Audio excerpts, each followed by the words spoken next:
लोग हैं कबरुद्दीनपुर में अनुराग यादव के घर पे। यहाँ पे आए हुए थे मिलने के लिए, माता जी से मिले हैं, सांत्वना दिलाए हैं और न्याय की बात करी होगी कि हम पूरा भरपूर न्याय दिलाएंगे। क्या क्या बात हुई? देखिए, ये बहुत दुखद घटना है। ऐसी घटनाएं समाज को झकझोर देती हैं। और जैसा कि हमने परिवार वालों से हम बात किए तो परिवार वालों के माध्यम से पता चला कि इससे पहले भी या जहाँ जब विवाद जो हुआ है, इससे पहले जो लोग घटना घटाए हैं उनके खिलाफ इन्होंने मुख्यमंत्री पोर्टल पर IGR के माध्यम से ये बताया गया था कि ये लोग बार बार ये लोगों को धमका रहे थे कि यहाँ पे देवरिया जैसी घटना हो जाएगी। जब इन्होंने अपनी बात को, अपनी सारी चीज को प्रशासन को अवगत पहले कराया गया था, तो उसके बाद अगर ऐसी घटना घटती है तो इसमें कहीं ना कहीं सरासर प्रशासन की सरासर गलती है। अगर प्रशासन के लोग चाहे होते, अगर बार बार एप्लीकेशन सारी चीज दिया गया, अगर नहीं हुआ तो प्रशासन के लोग चाहे तो इतनी बड़ी घटना नहीं होती। तो इनकी बहन ये भी कह रही हैं कि हम जब गए हुए थे वहां पर, बातचीत हो रही 40 साल पहले, तो लोग बोले कि यादव है, जब तक खून नहीं बहेगा तब तक मानेंगे नहीं। इसको आप कैसे देखते हैं पुलिस प्रशासन इस तरह की बयानबाजी कर रहा है? देखिए, प्रशासन के लोगों को चाहिए कि जहाँ घटना हो उसमें जात नहीं देखा जाए। अगर इस तरह की जातवाद की बात करेंगे, वो लोग इस तरह की बात करेंगे, तो कहीं ना कहीं यह बहुत दुर्भाग्य की बात है कि जहाँ हमारा हमारा जो संविधान है, अगर संविधान के तहत वो लोग काम किए होते तो कहीं ना कहीं आज इस परिवार के साथ ऐसी घटना नहीं घटती। आप खुद इस चीज से अंदाजा लगा सकते हैं कि 5 बहनों में इकलौता भाई था जो इस घर का जो चिराग था वो बुझ गया। नहीं, वही बात मैंने कहा कि बयान चिराग वाली बात थोड़ा सा इतर रख देते हैं। अगर 50 बच्चे भी किसी के हों, अगर पुलिस प्रशासन इस तरह का बयानबाजी करे कि यादव है, जब तक खून नहीं बहेगा तब तक मानेंगे नहीं। ये पुलिस प्रशासन अधिकारी होकर जिनको समाज की रक्षा करना है, जो सिविल जो है उनकी रक्षा करने के लिए बने हुए हैं, वो इस तरह की बयानबाजी कर रहे हैं। योगी सरकार में जो कहती है कि हमारे पुलिस प्रशासन बहुत चौचक है, ऐसे में क्या कहेंगे? देखिए, आज की जो मौजूदा सरकार है वो पूरी तरह से फेल है। आज उत्तर प्रदेश में पूरी तरह से जंगल राज हो चुका है। अगर आप बता रही हैं कि उनके परिवार वाले लोग अगर यशो महोदय से अगर इस तरह की बातें किए थे तो ये कहीं ना कहीं बहुत निंदनीय बातें हैं कि उनकी बहन कह रही है, उनकी अगर उनकी उनका बहन का यह बयान है तो कहीं ना कहीं यह जांच का विषय है और कहीं ना कहीं ऐसे लोगों पर कार्रवाई होनी चाहिए। क्योंकि अगर इस तरह से तो यह जाता है कि सह दिया जाता है, इसलिए तो प्रशासन द्वारा सह दिया गया। जात जात यहाँ पे जात की बात की जा रही है, क्योंकि दोनों मारने और मरने वाले यादव है, तो कह रहे हैं कि यहाँ पे राजनीति नहीं होनी चाहिए, राजनीति ना होकर के इसको ठंडे बस्ते में डाल दिया जाए।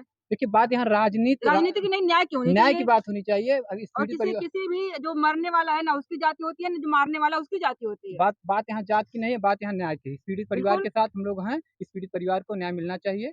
और बहुत दुखद घटना है। उत्तर प्रदेश में पूरी तरह से जंगल राज हो चुका है। शासन प्रशासन फेल है और शासन प्रशासन पहले से अगर कार्रवाई किया होता, मुस्तैदी रहा होता। शासन प्रशासन के लिए मतलब मैं ये भी कुछ कहना चाह रही हूँ कि उसकी बुआ थी, बच्चे की बुआ बोल रही हैं कि बच्चे का जब यहाँ पे मर्डर हो गया, उसके बाद लाश दरवाजे पे थी और यहाँ के दरोगा जी पैसा 1 लाख रुपया लेके पॉकेट में रख लिए और उसके बाद उसको भगा दिए, जो मारा है उसको भगा दिए। देखिए, अगर परिवार के लोग ऐसा अगर प्रशासन अगर बता रहे हैं तो सही बता रहे हैं। ऐसे लोगों पे कार्रवाई होनी चाहिए। ये पूरी तरह से पूरी तरह से सरकार फेल है। उत्तर प्रदेश में जंगल राज कायम है। बताइए आप, अगर तलवार जैसी धारदार 40 साल से चल रहा था मुकदमा। एक गांव में, एक घर में इतनी सारी तलवारें रखी जा रही है, असलहा रखा जा रहा है, बारूद बम रखा जा रहा है, ग्रेनाइड रखा जा रहा है, तो ऐसे गांव में ऐसे लोगों की क्या कहेंगे? मतलब कि एक आतंकवादी गांव में रह रहा है और पुलिस प्रशासन के नाक के नीचे। ऐसे लोगों पे सख्त से सख्त कार्रवाई होनी चाहिए। और हम लोग यही चाहेंगे कि प्रशासन के लोग अब जो किए, लेकिन अब से इस परिवार को न्याय दिलाएं। पूरा सब लोग इस परिवार के साथ हैं, परिवार को न्याय मिलना अगर चाहिए। कानून सही था तो 40 साल से मुकदमा ये चल रहा था, उनको न्याय क्यों नहीं मिला? परिवार के लोगों का जो जो आरोप है पुलिस के ऊपर, इसमें तो बहुत सारी सरकारें रही, फिर न्याय जो है कि योगी सरकार बोली है सरकार से मतलब कानून तो किसी सरकार, कोई सरकार, लेकिन कानून तो एक है ना। अभी हाल में ही परिवार वालों ने बताया कि इससे पहले भी उन्होंने यह प्रशासन को यह अवगत करा दिए थे कि कहीं ना कहीं जो जो जिन लोगों ने ये घटना का अंजाम दिया वो लोग ये पहले से ही लोगों को हड़का रहे थे या बता रहे थे कि कहीं ना कहीं देवरिया जैसा कांड हो जाएगा। जब यह चीज बताने के बाद अगर इस तरह की घटनाएं हो जा रही है तो यह बहुत बहुत दुखद है। सर ये बताइए कि जो हत्यारा जो है उसको क्या सजा मिलनी चाहिए? देखिए, कानून के तहत जो भी सजा होगी ऐसे लोगों को ऐसी सजा सरकार को देनी चाहिए। बुलडोजर से घर गिराने की मांग भी लोग कर रहे हैं, कह रहे हैं कि अवैध जमीन पे है, उसको गिरना चाहिए। देखिए, प्रशासन द्वारा जांच पड़ताल करके, समाजवादी पार्टी इसका हमेशा से विरोध करती आई है। देखिए, शासन द्वारा जांच पड़ताल करके अगर ऐसे लोगों को दोषी हो तो जो भी कार्रवाई उन लोगों के ऊपर प्रशासनिक तौर से बाबा साहब का जो संविधान है, संविधान के तहत इस ऊपर कार्रवाई होनी चाहिए। बुलडोजर की कार्रवाई संविधान में तो नहीं लिखी। बुलडोजर की कार्रवाई नहीं लिखी है, तो मैं इस चीज़ को आपको बताना चाहता हूँ कि संविधान के तहत जो भी चीज़ें आती है, ऐसे लोगों के ऊपर कार्रवाई होनी चाहिए, क्या संविधान सजा के तहत। ये एनकाउंटर के लोग मांग कर रहे हैं, क्या एनकाउंटर होगा कि उम्र कैद होगी कि फांसी होगी?